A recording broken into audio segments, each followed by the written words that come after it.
अस्सलाम वालेकुम प्यारे दोस्तों और बच्चों। आज की कहानी का नाम है लोमड़ी की शामत। एक बहुत प्यारे जंगल में तमाम जानवर मिलजुल कर रहते थे। जंगल का बादशाह शेर अपने जंगल के जानवरों का शिकार नहीं करता था। उसका सबसे वफादार साथी हिरन, जो कुड़ियां भरकर करीबी जंगलों में जाता और शेर को शिकार के बारे में बाखबर करता। शेर हिरन पर बहुत भरोसा करता था और हर काम करने से पहले इससे मशवरा करता था। इसी जंगल में एक लोमड़ी भी थी। लोमड़ी अपने आप को बहुत ज़हीन समझती थी और बादशाह के करीब होना चाहती थी। हिरन की ऐसी इज्जत देखकर लोमड़ी हिरन से हसद करती थी और किसी न किसी बहाने से हिरन को बादशाह से दूर करना चाहती थी ताकि वो हिरन की जगह ले सके। एक दिन हिरन को तन्हा देखकर लोमड़ी ने कहा, हिरन मियाँ, कहाँ रहते हो तुम? कभी हमारे पास नहीं आते, ना ही कभी हालचाल पूछते हो।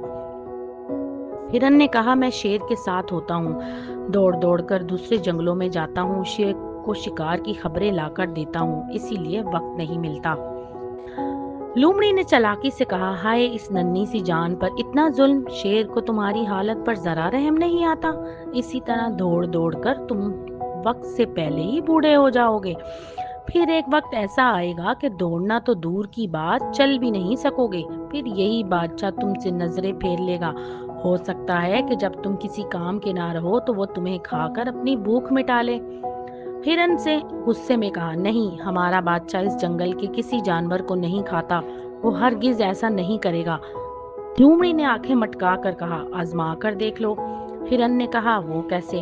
लोमड़ी बोली, ऐसा करो कि तुम चलते चलते एक पत्थर से टकराओ और टांग में चोट लगने का बहाना करो। जब तुमसे दौड़ा नहीं जाएगा तो खुद देख लेना वो तुम्हारे साथ क्या सलूक करता है।